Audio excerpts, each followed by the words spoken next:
Hello, Internet, and welcome to my 14th devlog on the making of My Liege. I'm Addison, aka Sequoia Penguin Gaming, and I don't have a lot of technical things to show you, because I'm not really working on the game right now.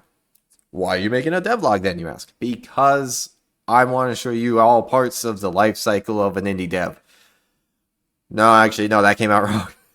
Not the life cycle of the dev, the life cycle of the project. And so I've been doing a lot of work on making my game as presentable and looks as good as possible so that when I launch it, we do our best. And so today we're going to talk a lot about all the things that went into upgrading the Steam store and what's to come next over the next month. Two quick announcements before we get into the details. Do you want to feel better than your friends? Do you want to feel superior to them because, yeah, you like devlogs, but you kind of want also like sophisticated articles and complicated newsletters with things like footnotes and humor? Well, don't you worry. I've started doing a newsletter version of the devlogs over on Button Down. So, Penguin Thoughts. I will put a link in the description down below, but essentially what it is it's just a newsletter version of devlogs that will hopefully cover more than just the devlogs. So I'm going to be talking about making My Liege, but also thoughts on video game design in general, or coding, or whatever my creative energy has pointed me in the direction of. Hopefully it's entertaining slash informative slash just interesting thought pieces. Most of them will be kept under like a 5-minute read, obviously, with plenty of cute cat pictures to go around. So consider it the perfect companion piece to the My Liege devlogs, or just, hey, what's Addison thinking these days? Item number 2 is we have a release date, and yes, that is parlaying straight into the conversation about the Steam store. The release date, if you can see right here, is going to be March 31st, 2025. Phew, phew, phew, phew. Those were air horns. Yeah, it's time. It's finally time. This project has grown from proving that I understood the Unity dev course I took, to practicing my C# to, hey, look, I made a prototype. Hey, look, I made a full demo. Hey, let's make a whole game out of it. And it's been a long 1.5 year process, but I'm excited to have a final date. I'm also incredibly anxious and nervous, and holy cow, there's a lot of things I want to do in this month, but we'll get through it. Already this game has been more than a success to me personally, so I'm just hope this is all gravy. This is all icing on the cake, whatever terms you want to use. And I'm just excited to share it with more people. So, with that out of the way, we've got a month to get the game in front of as many people as possible. Shamelessly, tell your friends. The store looks great. The demo is updated. We'll look at those things in a minute. But tell your friends, tell your family, tell your dogs. Maybe your dog wants to tell their dog walker. I don't know. The wish lists truly help you remember to buy it when it comes out because you like good games, and I know it. But 2, that algorithm for the Steam store page is super powerful. If I have enough wish lists, then it will do a lot of advertising for me, put the game in front of even more people, and that would just be a dream come true for me. So if you haven't already, consider wish listing it. It'll make me, my cats, and all of us very happy. I would add it to my wish list, but I already own the game, so can't get around that. Okay, what about the store page? So 1, I hope at just a glance, if you haven't been looking at it as much as I have, which is very likely, I hope at a glance it looks just more professional and actual, like this is a game. This isn't just somebody's side project that they put together. In fact, let me pull up the before, and there we go. And so these are just static screenshots of the page before I published everything. And, I put in a good college try, I think, originally at making the logo and the graphics. But that was back when it was just a small little demo of, hey, look at the proof of concept of things Addison can create. And the game has definitely outgrown that space. And so it needed a more professional look. It needed an experienced hand. So I did hire a graphic artist off of Fiverr, Angel F. Angel F. I'm not actually sure how he pronounces his name. Did an amazing job of creating new capsule arts and a new logo. And I really like where they came out. The one on the left, whoops, I gotta point the other way. On the one on the left is the capsule art that shows at the top of the Steam page listing, and then obviously a brand new logo.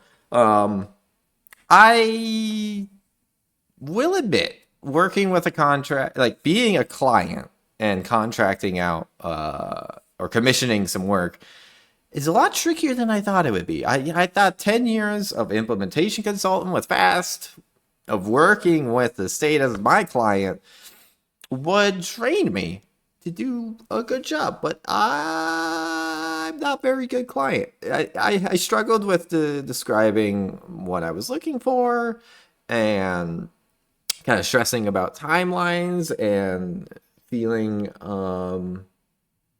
very defensive's not the right word, but just the initial concept art really pushed me in the wrong direction of just like, oh, this isn't what I imagined at all, and not being open-minded enough in the process. Luckily, I had some supporter friends that were like, hey, I like where this is going, give him a chance. And I'm like, yeah, I see your arguments now. And I'm very happy that we took all that to heart, because I'm extremely pleased with what he came up with. The artistic stylized version of my terrain and backgrounds and backdrops of the game, as well as the meeples with slight variation on the items, but really the heart of the game is still there. And the logo, I originally wasn't sold on the like two-tone gradient on the like lettering, but it grew on me a lot. And then the shield at first, I loved it, then I hated it, now I love it again. I think it really ties a lot of the energy of the game together, because visually it is a very lighthearted game. If mechanically and story-wise, it can be a bit of a struggle. But I think that's where like the screenshots and the description of the game tell the story, whereas this kind of grabs your attention, hopefully, of what visually and stylistically this game looks like. So extremely happy with these, and I think just top to bottom, the store page much improved. Even if we go down to like the section of the about this game, I put in some effort learning more about making GIFs. So even on the still version of the GIF, you can see it's kind of grainy and not high, very detailed. And the new versions I made just so much better. And I think that a lot of it was just I didn't have a lot of practice in this stuff. I've gotten better through all this. I would like to think that this devlog is more interesting than devlog number 1. And it's just practice. Very excited about that. As far as like the screenshots too, like all of this, it just needed to be updated with what the game actually looks like now. And I think I've gotten a nice, good variety that tells you what the game's like to play, but also some of the more visually interesting moments, some of the customization you can do and whatnot. The only aspect that I haven't, the main feature on the store page though, that I haven't talked about is the trailer. Unfortunately, a lot of people will skip the trailer. They just go straight to the screenshots in that 30-second window that you have their attention for them to decide are they interested or not. And that's okay. That's just how people interact with the store page. However, I'm very excited about the trailer because of one reason, and I'll show you right now. My liege, as lord of a small noble house, what kind of lord will you be?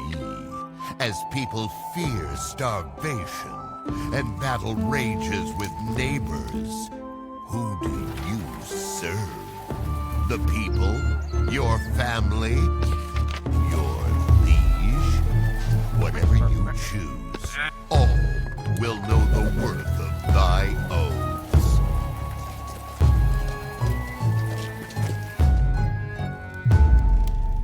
So, quick shout out to my brother for doing the music background on this.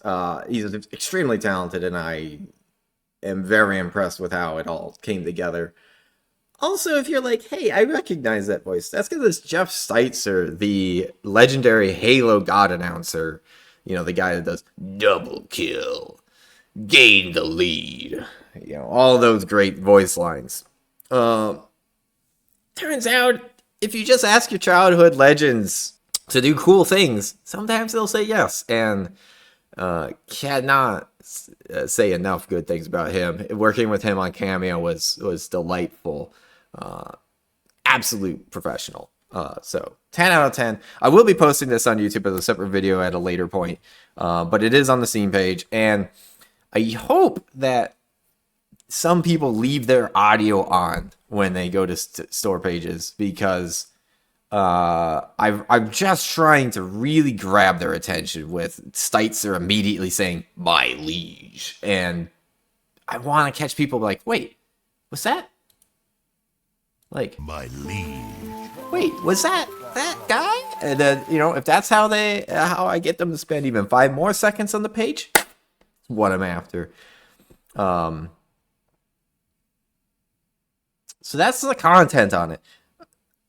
Another big aspect I had to change were the tags. And now I hope I'm not gonna bore you with talking about tags, but it turns out that that's a huge component, and something that I think a lot of devs overlook is, how do you tag your game? So for example, if we take a look at, these are the tags that I've currently applied to the product. And ideally what the tags are doing is describing your game to Steam so that its algorithm can know how to recommend your game, how to get it in front of players that will enjoy it. Because ideally, that's the dream. If I can get it in front of people that I know will like it, they're so much more likely to buy it, have a good time, tell their friends, all that. And so how Steam works is it has these 20 tags, and they're in order of importance. And I get to set these up. So I put a lot of effort into crafting these to hopefully best describe the game, and also make sure that it is tagged similar to games that are like mine. So medieval and choices matter, RPG management strategy, those really describe the game at the highest level. But visual novel, it's story rich, multiple endings, all of these things go into what it's like to play the game.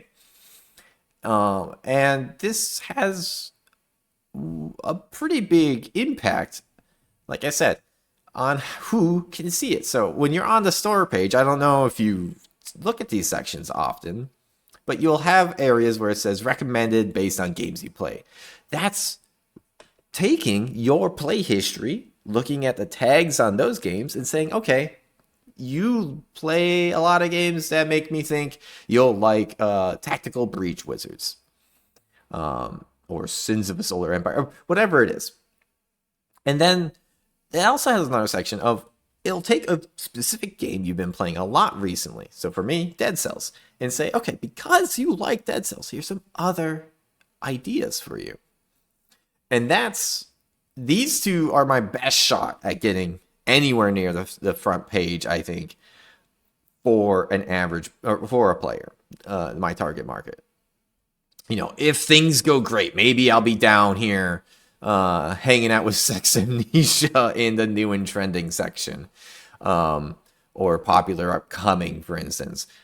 Those are the sections that, like, I need high wish lists or high sales to get onto. It's much more likely that I'll be able to sneak onto somebody's store page because of games that they've played similar to mine. And that's what it takes, Kevin. So after I updated all those, I think it's in a much better place. And one of the main benefits of this now is, and this is something that a lot of people have sent me screenshots pointing out, is this section of more like this used to be about 1 in every 3 would be like a porn game or a dating sim or something that's not really like my game. Nothing against those games, but it's not really what my game's about. Now, am I like The Witcher 3? No. But we share a lot of the same takes. Crusader Kings, yes. Take away 90% of the buttons in Crusader Kings 3, and you have my game. And so it's doing a lot better of a job. Last thing to highlight is with the store page updated, finally putting my best foot forward, we needed to update the demo. The demo was the same demo from July Next Fest, and the game's just changed a lot since then. And I wanted to make sure that if I'm trying to get all these new eyeballs on the store page, if people want to play the demo, I'm gonna get them the best, the best experience, the closest experience to the actual game. So, give me a moment. Okay, and so this is a side-by-side comparison of the demo on the left. I pointed it the right way this time. As it was back in the July Next Fest, and the demo on the right, which it is like now. This is still a slightly older build, like I've updated the branding and tweaked a few things, but just immediately visual style, the colors, the lighting feels so much better in my opinion. The UI also, with the better sliders and the better buttons and drop downs, all of that, it's cool to me to see just how far it's come. The scene transitions, the reminding, letting you know what act you're on, things like that, all things that just, it's taken some time, but it's really come together. And the world, just, I don't know, it feels more filled. It feels more colorful, more vibrant, more interesting. And even things like this camera transition, opening these menus and looking at things, so much of the game has just, it's come a long ways, and I get a little nostalgic looking at this. So sorry if I'm not being the most interesting narrator right now, but I'm just very happy and very proud of where it's come. So if you haven't played the game since the original demo during Next Fest, give the new demo a try. Also, if you've been like, man, this guy's working on something, it's not quite finished yet, but you got friends that are curious, boom, now's the time to get them in there, get them in the paint, get them in the demo, or have them wait a month and they can purchase the whole thing and maybe buy it as a stocking stuffer. Who knows? Never too early to shop for Christmas. But even this scene right now, like the lighting alone has really helped so much. Like you can tell on the original demo that the light, there was one bright light source even when they're on stage, and it casts some harsh shadows. This guy's extremely legible, but the two over here are not. And so in the current version, like just adding like the theater lighting that I tried to do, where there's spotlights that you can't see pointing at the two sections of the stage. Now all the meeples are pretty legible, and there's not these stark like pockets of shadow, unless it's intentional. There are going to be some stages where it is intentionally darker, but I'm still going to make sure that the people on stage are legible and you can tell what's going on. So I'm not going to whimsically or wistfully ramble, but everyone that's been on this journey with me, I'm super excited. We're getting close to the end, and I just want to say thank you. Up next is market the shit out of this. I've got a small budget for marketing that I'm going to spend on some advertising and stuff. But now that we've got the window dressings and this Steam store all set up well, it's time to start reaching out to the press, reaching out to streamers, reaching out to content creators, and being like, hey, check this out. I've got all this information. Would you be interested in working with me? And hopefully I have plenty of YouTube announcements of like, hey, go check out so-and-so stream on this date or whatnot. So really looking forward to all that. And yeah, in a month, sharing this game with as many people as possible. So tell your friends, tell your family, give yourself a high five. You're awesome. And that's what's next. I'll probably see you in about a month for another devlog here. Otherwise, have a good day.